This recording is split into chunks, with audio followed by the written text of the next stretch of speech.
Well, hello, and welcome to Decorating Pages podcast. I am your host, Kim Wannop. How you doing? How you been? It's Thursday. Look at this. Thursday, you're getting another episode. That's right, it's FYC time for Emmys, and we are in overdrive. 2 episodes per week for the next 5 weeks. Peeps, yep, you're going to be sick of me. But I have such amazing designers and decorators to talk about their work for your consideration for the Emmys, for the SDSA Awards. Let's get into Emmy voting is from June 12th to the 23rd. If you are an Emmy voter, please check your emails. And then the SDSA Awards nomination voting begins May 30th and ends June 5th. So don't forget those dates. Check your inboxes and don't forget to vote. And let's put it out there, and I know we're all friends here. Stop voting for your friends and vote for the work. Okay? I know that sounds harsh because I want to vote for my friends too. And maybe I do, but maybe I don't. Maybe I really take a look at the episodes and the work and, want to award the work, the tremendous work that's being done. And it's hard. The categories are hard for the Emmys, and, they're all kind of bottled into one. I've been trying to work on that for 3 years as governor. So just so you know, we're trying. We're trying to get more categories or get more fairness. And hopefully this season, maybe there'll be one added. I don't know. We'll see. How about that? We got to submit. You got to submit if you want your categories. That's all I can say. Submit, and vote fairly. Okay? Here we go. What else is going on? I have dove very deeply into watching a lot for the upcoming episodes that I'm giving you, but also what I like to watch. And I gotta say, The Last of Us. Man, the design of The Last of Us, it blew me away first season, blowing me away second season. This past week with the hospital floor full of spores. God damn. If there was an Emmy or an award for a greensman, that show, I think, deserves it. It made it beautiful. It made this growth that took over these walls in like this rainbow colors, just fantastic. I don't know if you don't even watch the show and you just look for that screenshot. It's beautiful. Beautiful work by that crew. I love Your Friends and Neighbors, the John Hamm one. I think it's really beautiful, contemporary homes, upper class homes. I think it's really good design wise. I think it's a fun show. And I'm loving The Studio. I think just laughing at our own industry and the absurdness of it all, but it is what we deal with. So yeah. And I'm watching Andor. I love the first season of Andor, zipping through the second season. Just, man, those sets. I mean, it's hard to compare. It's hard when you're submitting something and you're up against Andor, which, may I remind people, it wasn't even nominated for the first season, which blew my mind. I think I said it so many times, and I'll say it to the decorator, Rebecca Alway, when I speak to her. It's not fair. It's not fair. You're doing Star Wars. I can't compete with you on Dr. Odyssey. Thank you very much. So, yeah. I mean, I get it. But I still submit. I'm submitting Dr. Odyssey. I'm submitting A Man on the Inside for a half hour. So you have to submit if you want to win. 100% of the shots not taken. All that jazz. Listen to that. Let's get into this episode because it's really good. And I have to say, when I started to speak to David, I felt right at home. I felt like I knew him. I just, maybe because of his accent, he's very comfortable speaking, and I've never met him before, but what a great storyteller, and really gives up these wonderful gem of details about his work on American Primeval. So he is the set decorator of the rugged and immersive sets of Netflix's American Primeval. David tells us how he transformed the 1850s American frontier into a living landscape, discussing the challenges of sourcing the authentic materials, working with Native Americans, collaborating with director Peter Berg, crafting the environments that reflect the era's rawness. When you hear the amazing details of research that he went through and meeting people who had authentic pieces, it's unreal. He also was fascinating to me. He was a lead man and then became a decorator.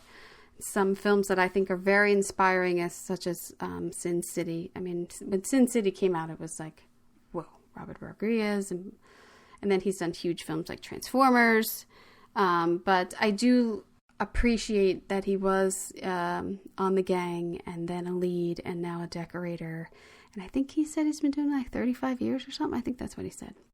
But yeah, just a wonderful guy. And this 6-part series on Netflix is it's rough to watch because we're not, making nice anymore about the relationships between the Native Americans and the frontiersmen, frontier people. I don't know. It's also a story I never knew about Brigham Young and the Mormons. I don't think the Mormons are very happy about this show. I'd have to say. It's a story I never knew, but it's really good. I'm really glad I watched it. I watched it on the plane. I think I have this in there, and I kept having to move my screen so that my kids wouldn't see what I was watching because it's a little brutal. So because there's some blood and some scalping in there.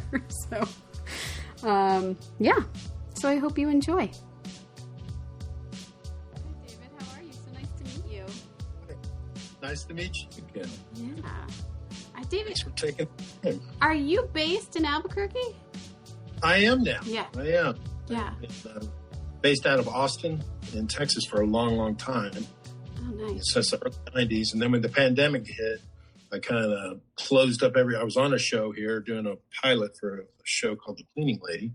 Oh, yeah. And decided to stay. At first they said, just be a couple of weeks, just like we all thought. But yeah. the more I stayed here, I'd been traveling so much that I was kind of done with Austin in some ways, It wasn't the same town it was. And I just when I was hiding here during the pandemic, just fell in love with the desert and a woman who lives here. So you know what that leads to. Well, there you go. There you go. Twofer. Exactly. Oh, that's great. I was thinking about that because I looked at your list of resume and everything. I was like, wow, he traveled a lot. There was a lot going on. You were busy. It is busy, Yeah. I kind of bounced around. I lived out in LA for a while and did a commercial work thing.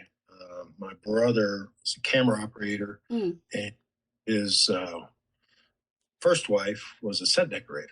And we all lived in Houston, started in the business working for them just to make money to help with college and spring break and that kind of thing. And then once I got out, just decided I really wanted to stay with it and landed a couple big jobs and a set director, and never got that job at the bank or the brokerage firm like I'm supposed to. I ran away with the circus. Yeah. So many people have said that too, of like, it's a circus, and I just got caught up in it, and then here I am. Projects and projects later, like it just... 38 years goes by, and I'm still doing it. Oh, it's great. I had interviewed Caleb and Brandon for Flamin' Hot on the podcast before, and they spoke so highly of you when I spoke to them, and so I was like, feelings are mutual. Yeah, that had to be a fun project. It looked fun. It was. It looked fun. Awesome. It was a lot of fun.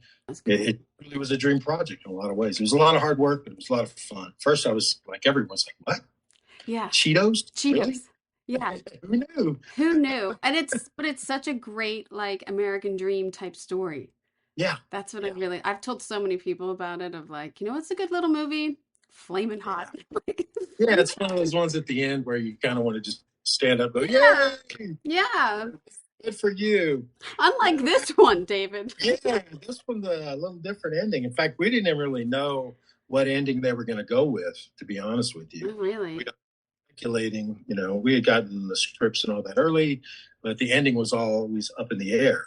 I had seen it written a couple different ways. Oh, wow. And, I mean, whether they all survive, whether just the men survive, just the women survive. Let's dive in a little bit. When you got the script, were you thinking, oh shit, they're outside a lot? Well, the funny thing about that is, even before I got the script, I interviewed, and then they were starting to do some location scouting, way, way pre-early Right. locations.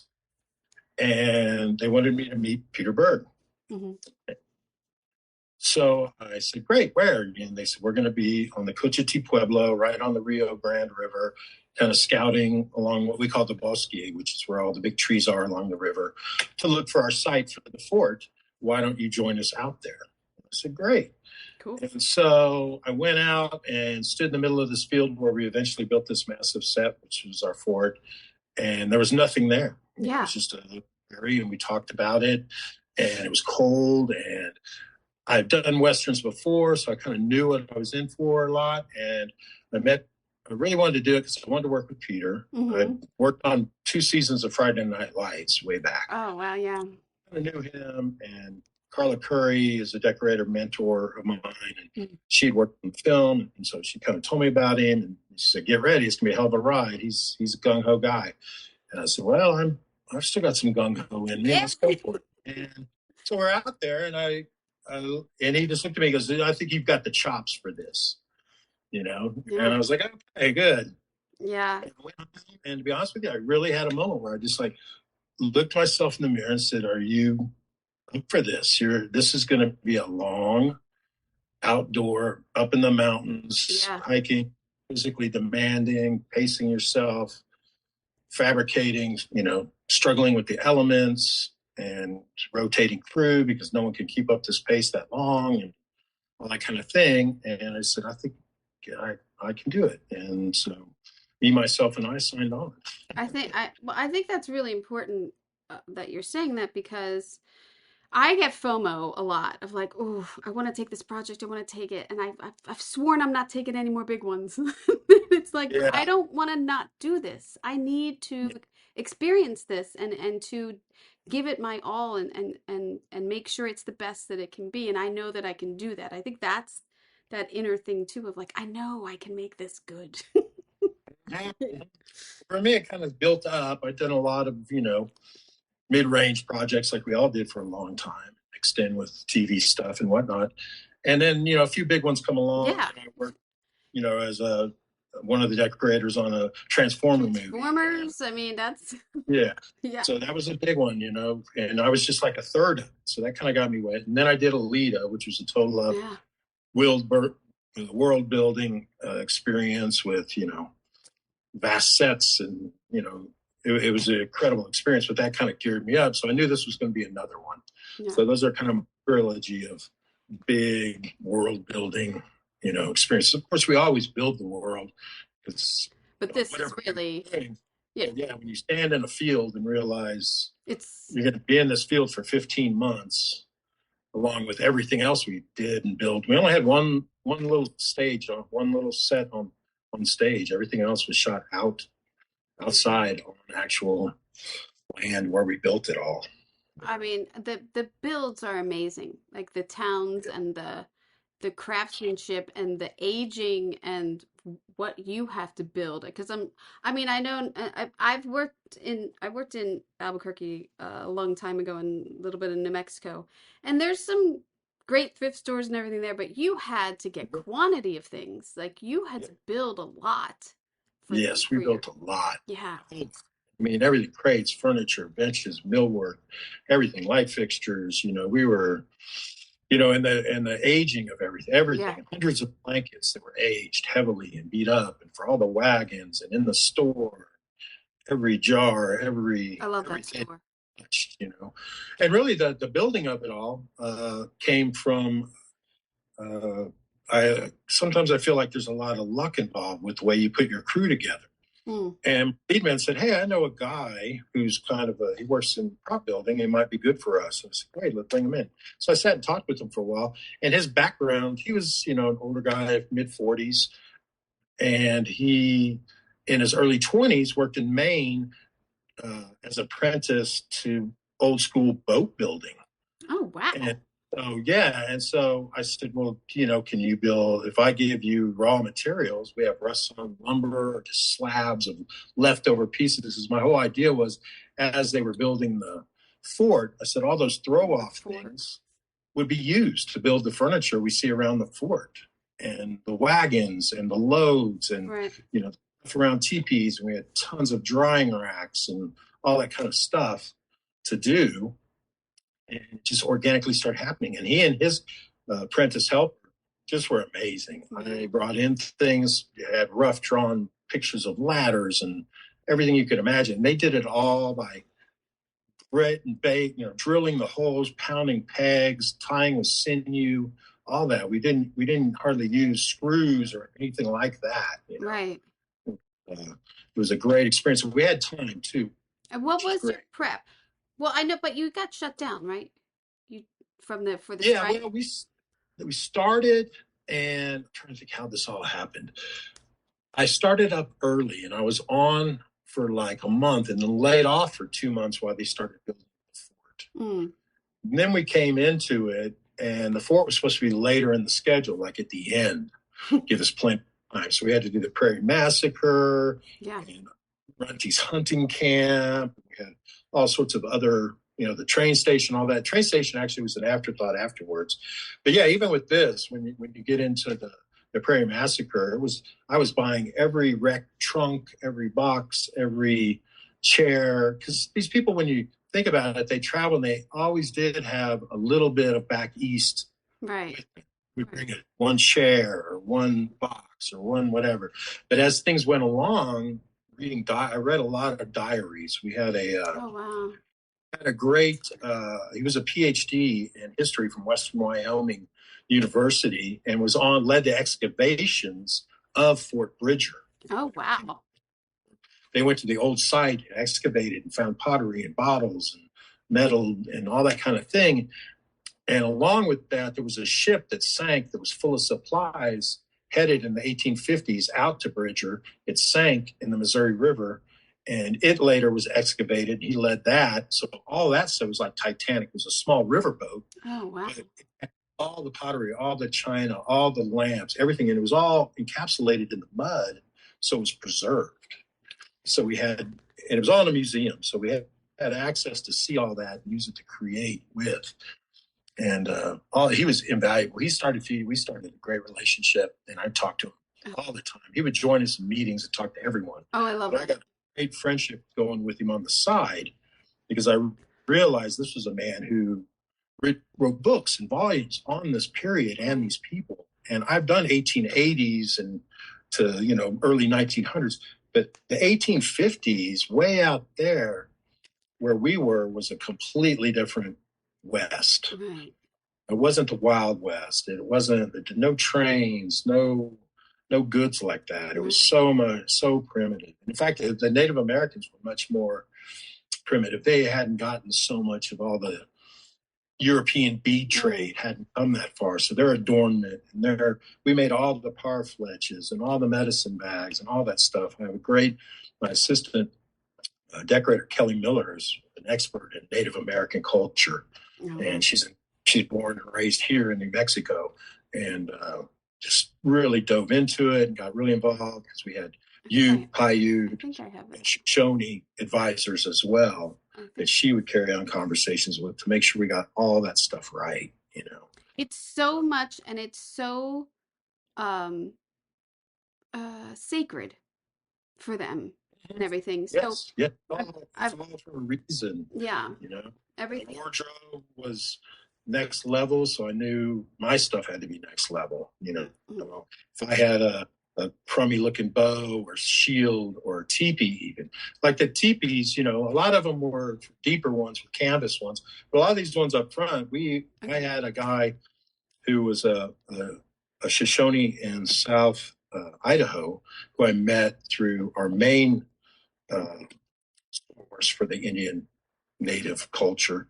She put me in touch with him, and I said, I want to build some teepees, like really have them hand stitched. We're going to be inside of them, use actual hides, and buffalo hides and elk hides and all that kind of stuff that are tanned, so that we would get the light bleed and that texture. Because canvas in the 1850s was present, but not as prevalent. So they still had some of the old school teepees before the white man that still existed, mixed with canvas ones at that point. So we had him come down and talk to him, and then he went back and I sent him hides, and he had a tannery where they cleaned them and de-furred them, all that. And there on the reservation in this big metal building that they have there, he set up, started telling everyone to come, we're going to stitch old style, make teepees. So the old people on the thing came, and he said, David, you don't know what you've done. I said, I know, I'm sure this money is really great. He goes, no. He said, on the reservation up there, we have the old people that are cast aside, people who had drinking and drug problems that are trying to get their lives straight. And by having this sewing circle, so to speak, it brought the old and the young and the kids all in there, and just they would tell stories about their great grandparents. Oh, that's awesome. All this stuff. And he goes, it just revitalized all these people, 50, 60 people that had just been abandoned, basically. Just brought their whole life back in, and the whole young people that got involved that wanted it because of the hourly pay that he was providing, learned all the stories. And by the end of it, they were all, he said, a community was reborn. What a gift. What a and it gift. Was. It gets me choked up sometimes when I think of that, because we have these moments in our lives in this business where we kind of have a little touch of that occasionally. Yeah. Where like you really help somebody with what we do, and it's not all disposable, and it lives on, outside in ways we don't expect going into it. This because I've worked on a project with Native Americans, and then they're very and being respectful enough when you were done with some of the elements, did they ask for it back? Or like, I know you might go into second season, you can't do it, but like when our show ended, I was very respectful in like, these things need to go to like someone or a museum, like things like that. Like, we had to hold on to the teepees because they were such, assets. But they are, I know where they are, and they're being held. And as soon as they're going to let me know when they want to release them, they probably will go back to that tribe. Yeah. A bunch of the smaller pieces that we made, the parfleches and the bags, shields and whatnot, some of them they wanted, but it was interesting because a lot of them, what it did was make them bring their stuff and make their own stuff, add it in. And what made me feel great about it was I couldn't tell the difference at the end. Right. Kelly had been so in-depth in her experience and her just craftsmanship of making this stuff. She's been doing it her whole life here. Wow. They came into play. So it was one of those projects where I had 3 or 4 key people that had these unique skills that were so valuable in executing the Native American world and some of this early pioneer stuff. Yeah.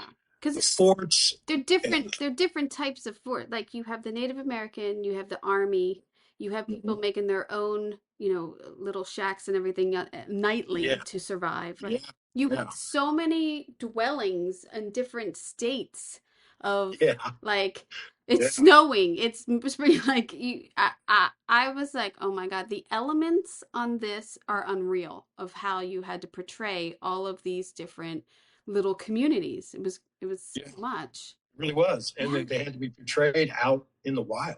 Yeah, we got to make them. We got to sell them. We had this one you have up right now. This is the Mormon camp. This is the Mormon military camp. And that big pointed tent that is their kind of gathering tent, the kind of high-peaked one there, we had a big dust storm come through, and you can't see it, but the reverse on this, there's a bottleneck of a valley behind us. And the wind came from those mountains across the prairie and blasted through here and tore up many of these tents. And we had to have them rebuilt over a weekend. I'm bringing guys out there, to try and salvage. Everything had been knocked down and stirred up, and torn up. We got it back together in time. Let me ask you this. Did you block shoot sets? Like, did you shoot this set out? Some of them we did, yeah. Some of them we did block shoot. Some of them we'd go away and come back. We went away and came back to Shoshone Village because there was a lot. We shot it, and then we came back for the big, battle scenes within that raid on that village. And we had to give time for special effects to bury all their gas lines and rig all that kind of stuff. So we would be there to move things and help them and put it all back together. This one we shot out. And the cavalry we shot. Well, the cavalry we shot twice. We did come back to that. All the different camps. So the fort, the Prairie Massacre stayed there for a while. It stayed out in the elements. But some of this I had to move from place to place. I mean, a lot of the elements in all the military camps and the fort and this crates and trunks and things like that moved from place to place. We reused and recycled a lot of dressing. We just had to with the budget. It was a sizable budget, no doubt, but it was even a bigger movie. It's never enough. It's never enough. So we loaded up, moved a lot of stuff around. I had to cut you off before, but you were on, and then while they built, you had 2 weeks off. And then you came back. And then I came back, and then there was a big, long stretch. And then we shut down because we lost the weather. It got to a point, strikes were starting to happen. We did get shut down one day when we were shooting where that train scene was. There were some other scenes on that ranch. That's where the cavalry camp was on that ranch as well, which was a private movie ranch called Bonanza Creek, which gets used for a lot of different things. But that one, once they found that they were shooting there, they came and picketed us and shut us down. They wouldn't picket in front of the pueblos on the native ground. It was just kind of bad form, I guess. I don't know why they didn't. But at one point, they had me move that whole cavalry camp onto a pueblo. But by the time we got there, all the trees were leaving out green, and we had to shoot a bunch of stuff because Taylor broke his ankle doing some stuff. Yeah, so we had to set him aside for 6 weeks while he healed and shoot everything else, which jumbled up the order of shooting. That's why we had to go and come from some stuff. And once he got healed, then the trees started leaving out, and the DP just got to a point where it's like, I can't get it to match. Right. Back to stuff. Right. So he said, fine, we'll go down and we'll come back to it when the weather changes back, which we did later. So came back knowing again. So you were on this for over a year then. Yeah. Yeah. God. Yeah. Timeline wise, it was about 16 months, but I had 2 of those months off in there. So yeah, a lot of prep, a lot of, they had me on early for prep, and it was about 9 weeks of prep, doing all the research and sourcing materials, gathering things, had to gather up so much stuff. These, so much. But you see these domed wigwams we built also. There was another kind of native thing. And then we had all sorts of trapper shacks and this and that we were doing along the way. Did you, I was going to say with the interior, let me get to this one. I love the shop. The shop is fantastic. Yeah, the mercantile. Yeah, it was great. We had a lot of fun with this one. And this was another one where all the counters and the shelves and all that we built. All of it. All from scratch because we wanted the lumber to match the outside structures, So we used all the cast off materials and milled some of them. And used draw knives to, get them all right so they didn't look, straight from Home Depot. We didn't get any of this lumber from anywhere except the sawmill. carving it all. And then it was, trying to get the right lighting and all the food goods and the bags. And this room converted. These counters that we actually built them, they're hidden. They're on casters because at the end they have the big party and they're burning and everyone's drinking and celebrating, And so things would move. So it would turn during the day. It was a mercantile, and at night we pushed things back and it became more of a gathering bar. Yeah. Clear material off and set up the liquor bottles and all that kind of stuff. So it was a dual thing. Is this the same? This is a different cabin. This is the dentist / doctor's room we had on the inside the fort. There were several structures, and one of them, this was an interior we did. And I had this custom made, built from scratch. My guys built that operating table. Oh, it's fantastic! It's an old Victorian Ives kind of line drawing I saw of something similar to that. So we built it, and I found these great, cuffs to hang, lighting, and a lot of bloody rags. There are buckets of feet and all that. We had Howard Berger was our special effects makeup guy, and he's with K&B, who do, some of the great special effects these days. He is the B, he's Berger. And I'd worked with him before on some other projects. And so he was invaluable in giving me the gore I needed to set the stage, all sorts of fleshy things and buckets of frostbitten feet. Right. It's just like, it's so barbaric and in a sense. It's so unreal. I ruined so many clothes just with stage blood. There's so much of it. It would wash out, but I'd wear it again and get another layer, and I just have these pants that look like they were pink spotted, because I'd wash them out and wear them again. Yeah, we all have work clothes. It's like, I don't care if this gets dirty. It's been dirty a million times. Oh wait, that's right. The lighting that you collaborated with in the DP is Jacques. Is this Jacques? Yeah. Jacques. He was great.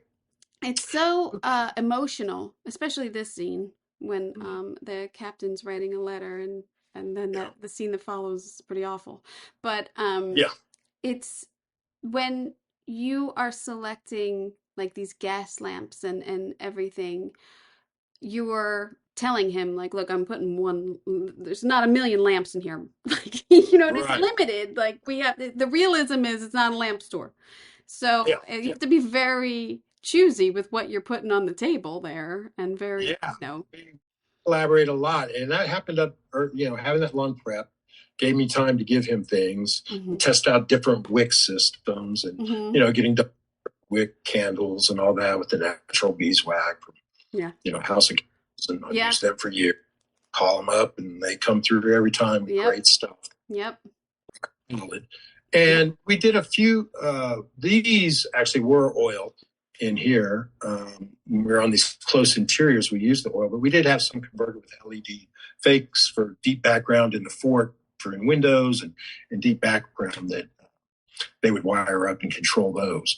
But all these interiors, it got to a point where really, after I showed them some stuff and we set up a few things and I started showing them research and all that, they kind of just let me go in a lot of ways. That's good. There's such volume to it. Of course, I would have options. We're here.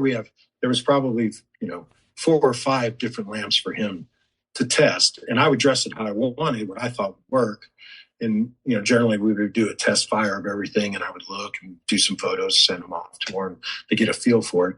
And then props had a few things that they would add, bring in, as needed. I fed them a lot of stuff to have on their truck that, Yeah, in case it comes down. But it was, and, depending where we were, it was the style of lamp. Of course, the cavalry guys had really nice stuff, And you have beautiful, beautiful oil lamps too, like sourcing those and that aren't, old. And because, they're old here, but they're not old as they should be now. They're only like 20 years old there. A lot of, that's one thing that I, having doing Westerns and period things, we all struggle with that, right? Yeah. There should be some new things because this lamp was maybe 5 years old. Yeah. 70, right? Yeah. So we did like the one you see here on his desk. I'll give credit for that particular lamp to another decorator I brought in named Elaine O'Donnell, very experienced out of New York. She lives here now, but very experienced decorator. And I started talking to her about the lamps because I said, I really want you to help me with Bridger's office. It's going to really take both of us to get it to where I think it can go, because I was managing so many other sets at the same time. I wanted a decorator on site at the fort to be my liaison when I physically couldn't be there. I didn't want 10 people coming to me with questions. Right. I wanted to go to her. She could filter out ones, and then bring me the ones that really we needed to discuss together about, the hero implements on his desk. And she found that light from a woman who had a really nice store in Santa Fe, and she closed it down during the pandemic, and it was a personal lamp of hers. And it took a while to get her from her, but she finally did sell it to us. So I said, if it's going to be in the fort, I want to own it all as much as possible. Yeah. Especially on the show, because it was rough on things, Yeah. There was all the things just because of the nature of where we were and that kind of thing. So that one did make me nervous because that was the only one we had. And it's such a dope piece of set. And every day I'm like my own set dresser, this one, you take it to bed. I don't care what happens. Nothing can happen to this lamp. It's established. The other thing that kills me is, as gorgeous as that lamp is, there's only one candle lit in this scene. Yeah. Well, we did have some light blowing in. It's daytime. I mean, I get it, but I'm like, damn, man. Neither one. You got one. This one, there were times that, Jacques wanted his shafts of light blowing in. Yeah. No, yeah. He felt like, when Brigham Young was present. Yeah, there he is. He wanted to have the Jesus rays, we called them. The light yeah. Get some atmosphere. Brigham Young was president. It was like, you were in this godly man, at least in his mind. This other shot I have on here, the lamp is lit. This is another, I think the next episode or a couple of scenes downward, but the depth and the research and everything that went into this set, I just think it's like, it should be a class in its own of what a hoarder looks like in 1850. Exactly. The whole thing, when it was described to me at first, it was his storeroom. And then we started developing it more into, well, he is a hoarder. The only way he keeps things safe from being stolen. Yeah, right. He has them right with him. He keeps all his most precious things, stacks of hot furs and the candles and the nice lights. His desk is in a desk I rented from a guy out of Austin, Texas, who has a place called the Relic Source, which is a great Western and period prop rental house that I've used.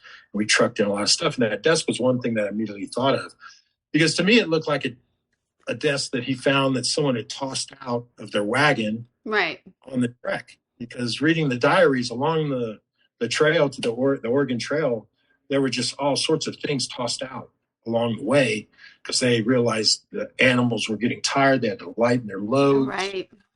So that we actually had a broken leg, which you can't see behind the hides there on the corner in the front. We kind of just took it off, and I called him up. I said, "Can we torch it like it was salvaged out of a fire?" He said, "That'd be cool. Do it. I'll keep it. I'll use it at it has a big event center." He goes, "I'll put it in there just as a talking piece. I want it back no matter what you do to it." So we did. We took the lead off of it, took blow torches to it, just made it, look like something he would do, I mean, it looks like it's had a life of its own. You give it. You gave it. It was in some guy's parlor back in Pennsylvania. And, the man of the house died. The woman loaded up, going west with some new guy. You make all these backstories. You know how it goes. You just build these stories in your head of where things came from. Did you get really set? I don't think I have it, but the fire at of the fort and everything. Yeah. How was that coordinating with like special effects? I mean, you're burning down a lot of dressing. At least it looks like it. I mean, I know that you get doubles and everything, but it's a lot to coordinate with when there's fires. And Matt Kusher, who was our special effects coordinator, was fantastic to work with, and his son is his right hand man, who's on the out there with us all the time. And we came to the fort and shot there for quite a while, and then we left for a couple of weeks while we prepared it for the burn. They buried gas lines all throughout the place. Of course, I de-dressed a ton of stuff. We talked to Jacques about really where he wanted his camera angles, so I could eliminate everything else, because it's a fire is very dangerous out on the pueblos and where we were shooting.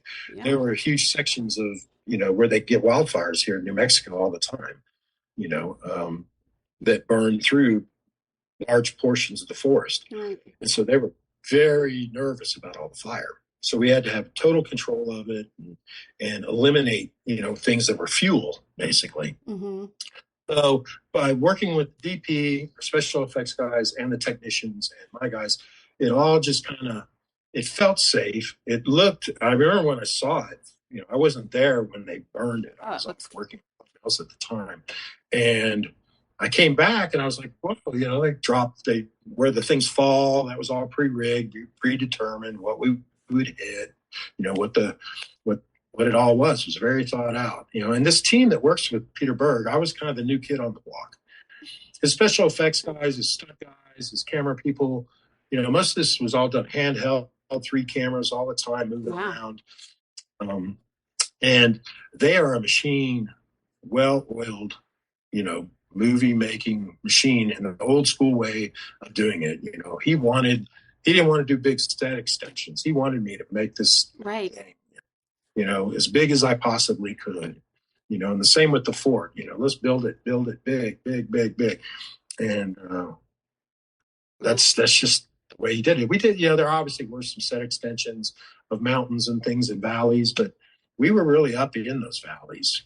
We had snowcats and all that stuff hauling our dressing up to the mountain pass shack, Yeah, the French encampment. That was, I didn't have any pictures of that. I couldn't make any pictures of that one, but that was another fun one. That was not far from the fun. Fort. Yeah, that one, once again, the woman, Kelly Miller, my assistant decorator, I put her in charge of that. I mean, the Campbell Camp was a fun one of mine to collect things for. Right. But once we kind of laid it out and got our kind of basic, the hinge point was they dug a hole in the ground for kind of a subterranean hovel. And we had some dugouts built back into the mountain that were kind of in the hillside that were kind of hovels that we did entrances. But all the wagons and the turnovers and all the weird furniture, Kelly's fingerprints were all over that set. And that set was right on the river. And we had the snow melt happening when winter was going away. And that was one set we had to wait for Taylor's ankle to heal before we could go to it and shoot it, because he had a lot of action in there, moving around. And so the river went up and it half flooded it, which at first everyone was like, oh, this is travesty. But then when the water receded, it just added a natural layer of gunk.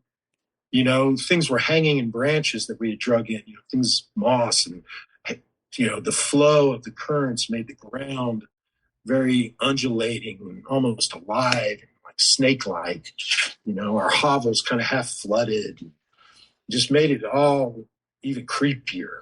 Oh yeah, it's awful scenes with the French people. Hard to watch. But it is like, wow, it's very, it reminded me a lot of Deliverance. Of the you're happening upon a family here who's set up just to screw you, you're gonna but they are living there, they've set up camp here, this is their trap. That's crazy. That's crazy. They decided that at first we dug all the stuff into the ground, they got stuck in the mud, and their guides took off and just abandoned them. Right. So these French people had to resort to cannibalism to survive, and decided they kind of went crazy and just kind of liked it. Yeah. And so they used the little girl. Yellow Jackets. Yeah. Yellow Jackets, exactly. Yellow Jackets. If I could speak French, I'd say it in French, and it would be really funny, but I don't. So it's Yellow Jackets. Exactly. That was a fun set. And that was actually built in an area where there had been a a forest fire come through there and burn all the trees. Oh, wow. So and we had to go, the winds came, and when the winds come, big branches would break off and fall. So they had to hire a tree service to come in and top all the trees and remove all the dangerous branches, because some of the branches are 14-inch diameter and come crashing down, Right. you know. And so they had to make it safe before we could really go in there and work a lot.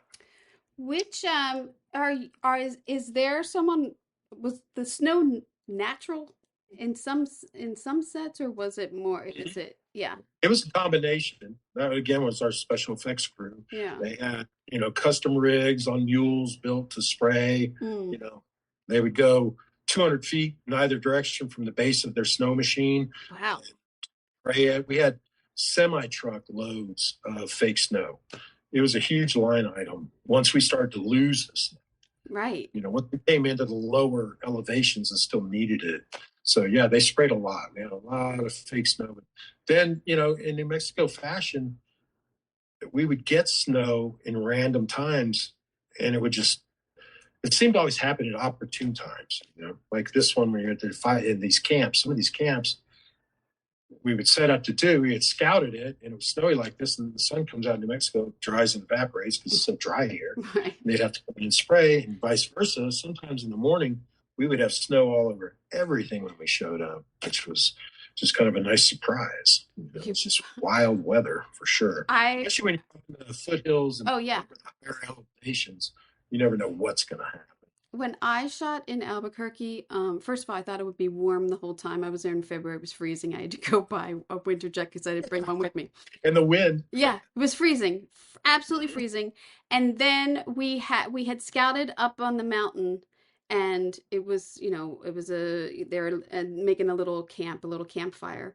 When we went back to shoot it weeks later, it was covered in snow, which was not in the script at all.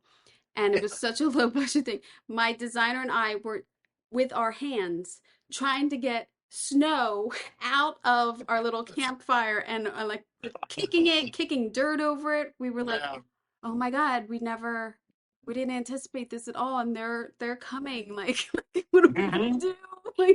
So yeah, it's very unpredictable on the desert mountain. Well, I don't know what's going on over there, but it was awful. People I know that have mountain houses, they wait until about now. Usually Mother's Day is when you can go back up and de-winterize things, but we've had 80-degree days in early April. But then it's back down to 27.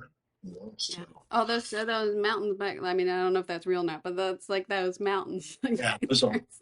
Yeah. Did you have a really big challenge? Like, what do you think was the most challenging thing about decorating this? I mean, for you, I could think of like 30 things I can look at and be like, I'm out. I took off too much. Challenge is, it's an old saying that, you eat the elephant one bite at a time. If you try and see the whole village, you just like could throw your hands up and go, we can't do it.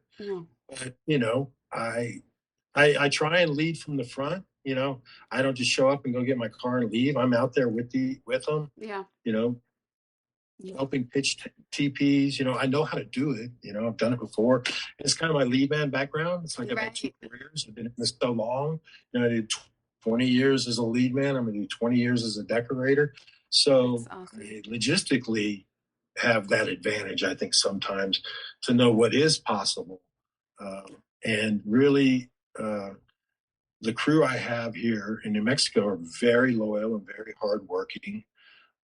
Because they see I'm the same. Yeah. Yeah.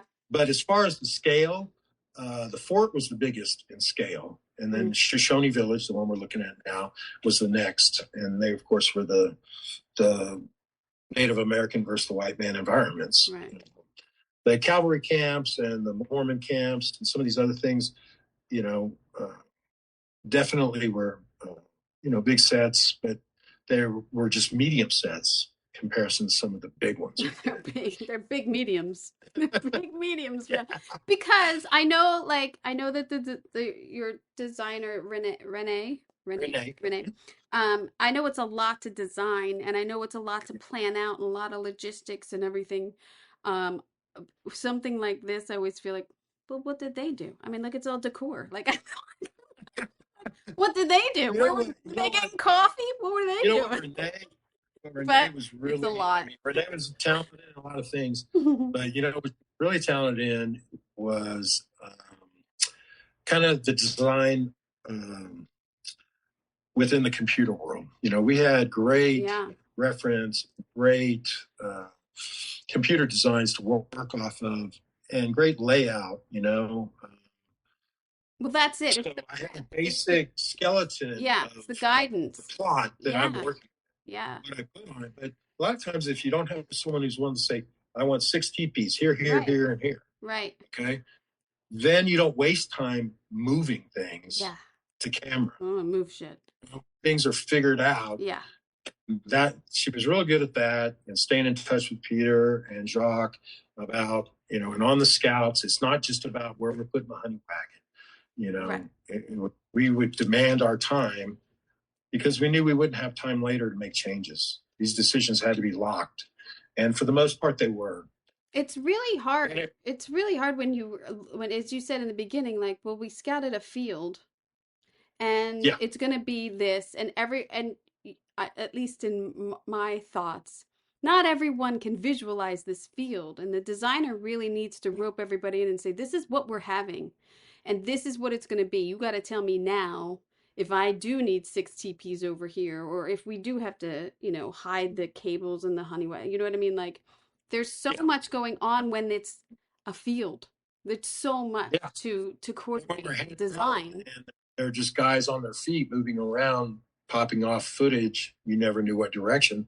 So almost all these sets had to be 360. Right. There always was that slice where you had the stake beds and truck, camera truck and all that to deal with.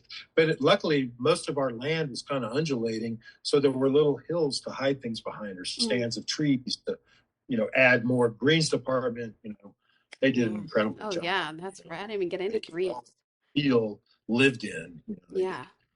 We had this crazy idea with, anchoring the teepees by piling wood around. We were trying to make some of the differentiations of the different villages. Mm-hmm. So we had the Ute, the Paiute, and the Shoshone, plus the encampment outside Fort Bridger, which all had elements of Native Americans. Right. So how do we make it so you feel like you're in a different place? Right.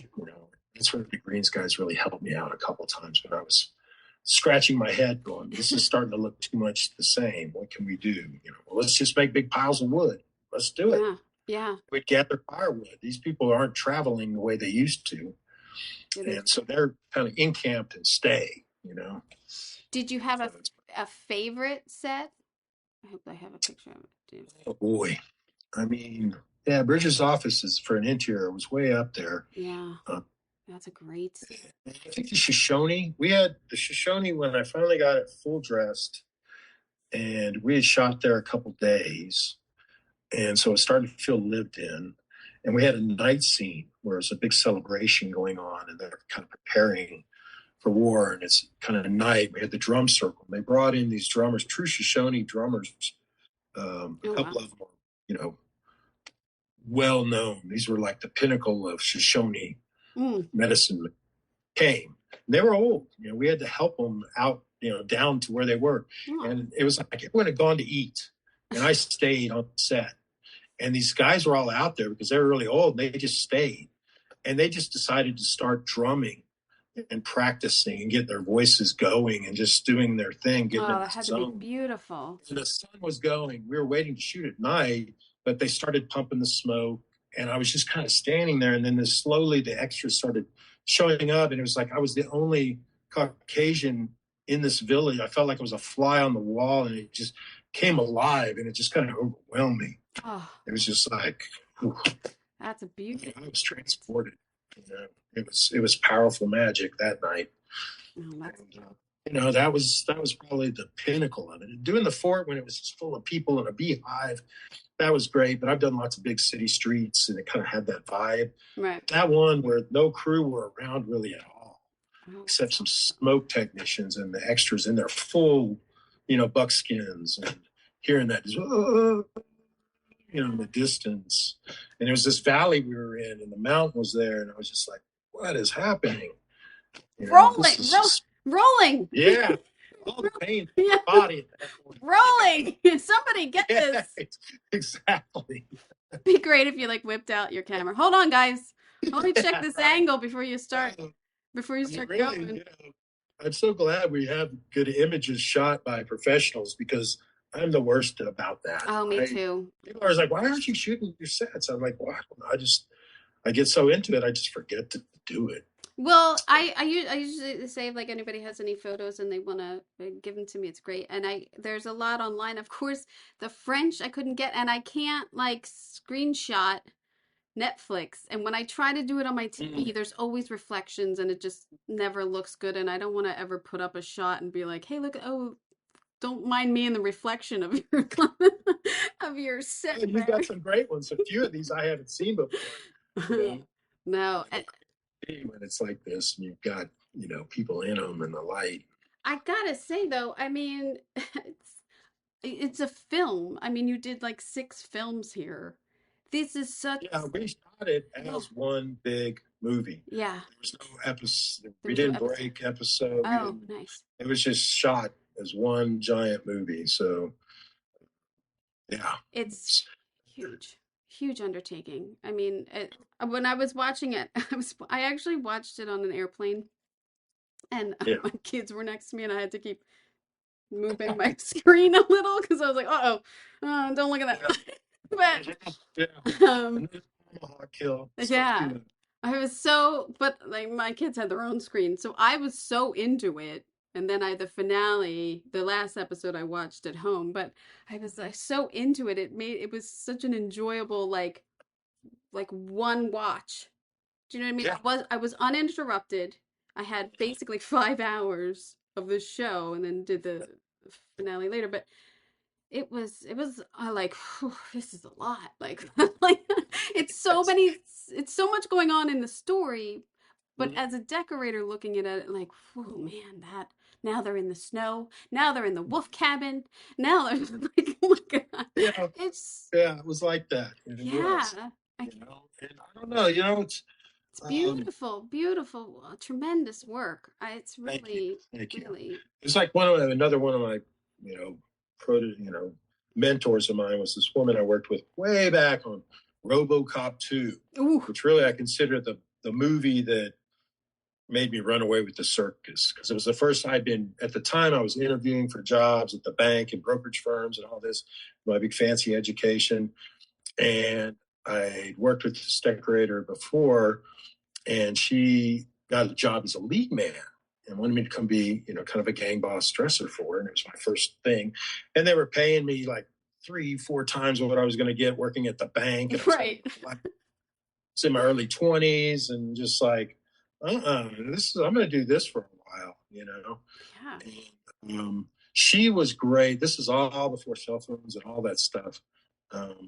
She had worked and been trained as a librarian. And so we were working in Houston, Texas, and they have a fabulous downtown library.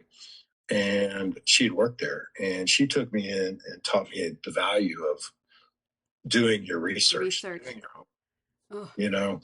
I mean, it's to do kind of these layered things that feel real, for me at least. I've got to, thank God Dudley gave me these diaries, and I read these people's accounts of, starting off, and then they're halfway through it, and then failing, and, then the military guys coming, and then all the Mormons coming. That was a whole story I never knew it. It's fascinating. Fascinating. It was. And just the nature of the land and why Bridger built his fort where he did. And, all that kind of stuff. And it led me to a guy. They told me there was a guy who was a great antique gun collector, who lived in this town of Pecos outside of Santa Fe, kind of in the hills. Went to visit him, and it turned out he was a Vietnam vet, and he lived on this property and had been collecting his whole life. And he actually had a weapon, a rifle that was Jim Bridger's weapon. And I said, "Do you own this?" And he was like, "Yeah, let me show it to you." Got it out and said, "This is Jim's gun." Oh my God.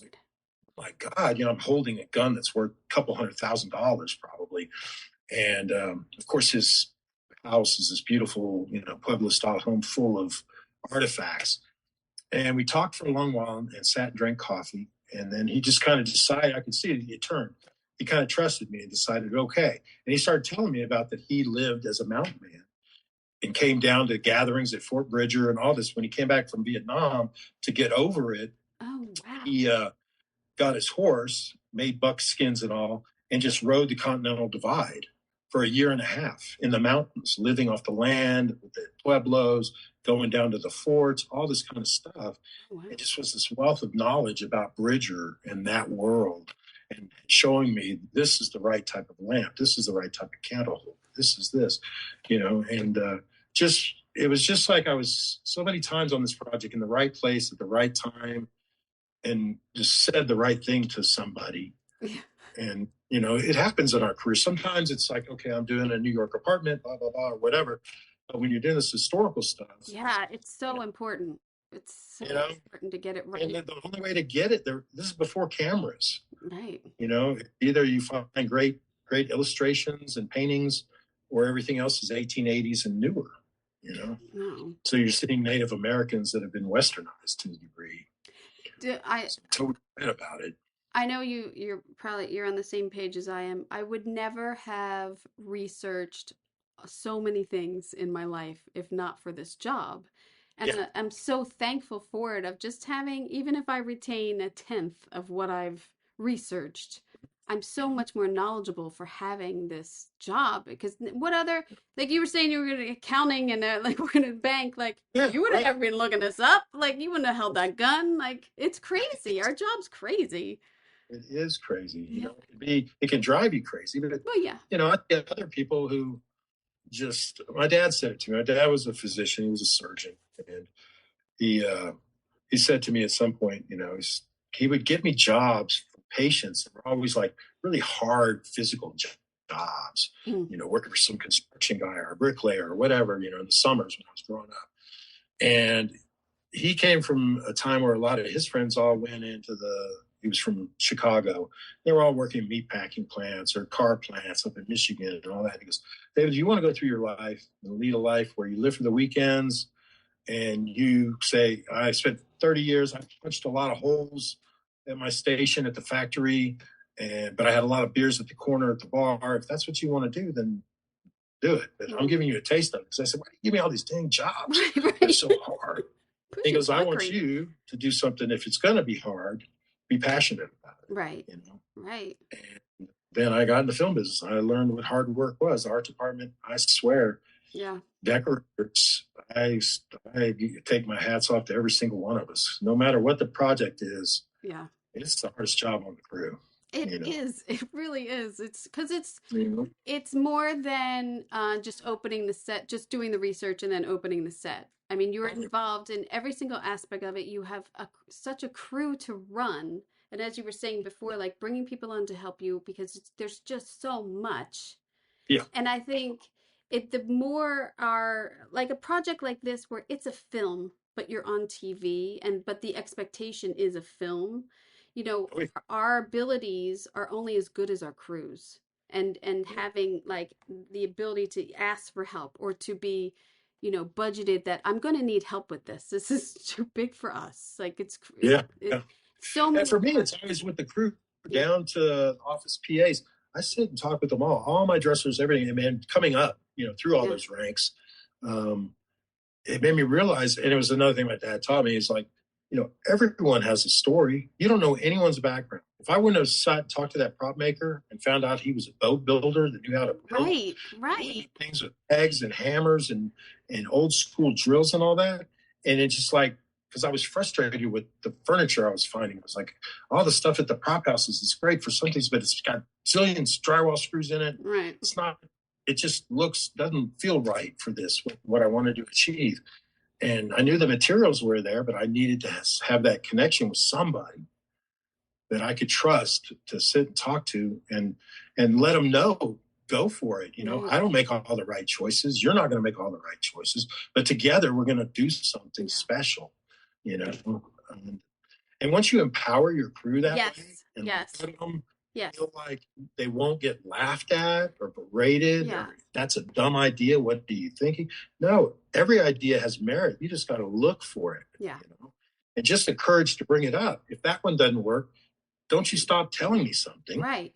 No. Keep going. If you were a hunter, you know something about tanning leather? Let's talk about it. You know? It all I lends to it. I had said, let's get sinew. We went to, all the supply houses and ordered a bunch of sinew on rolls and all this, dyed hemp rope and all.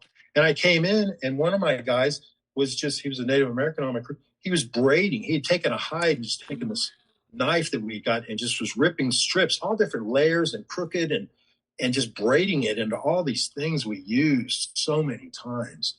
I mean, it came into play when she's tied, when Sarah's tied to the tree in the Wolf Clan camp. Right. They had like a leather rope that they were going to use, right?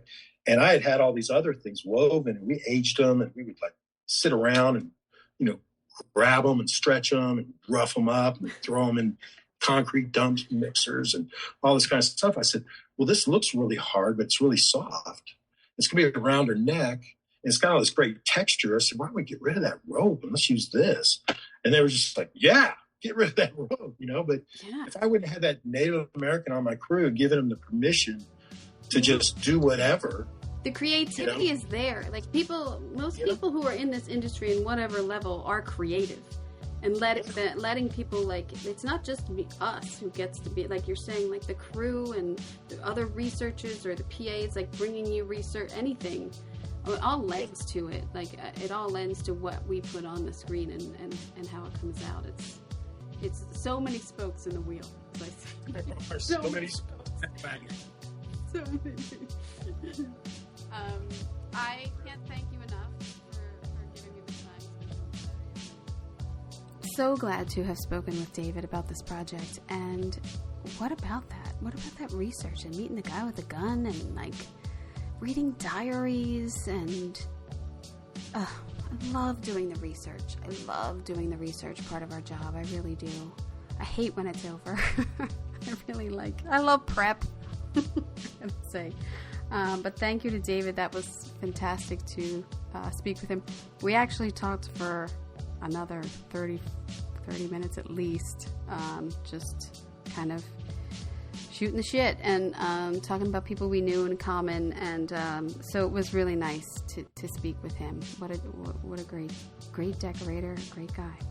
So yes, there is your FYC for American Primeval with David Hack, Set Decorator. If you enjoyed this conversation, please subscribe, leave a review, share the podcast with fellow design enthusiasts, other voters. That would be great. And don't forget, check out the YouTube video of this podcast where you can follow along with all of the visuals.